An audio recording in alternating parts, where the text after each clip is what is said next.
Hi friends, అందరూ ఎలా ఉన్నారు? బాగున్నారని నేను అనుకుంటున్నాను. ఈరోజు మేము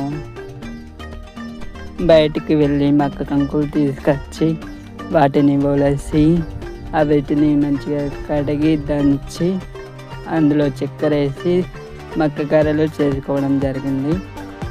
ఆ మక్క గారెలని వేడిగా తింటే చాలా టేస్టీగా ఉంటాయి. మీకు ఎవరికి మక్క గారెలు అంటే ఇష్టమో వారు లైక్ చేయండి, షేర్ చేయండి, కామెంట్ చేయండి అండ్ సబ్స్క్రైబ్ చేసుకోండి.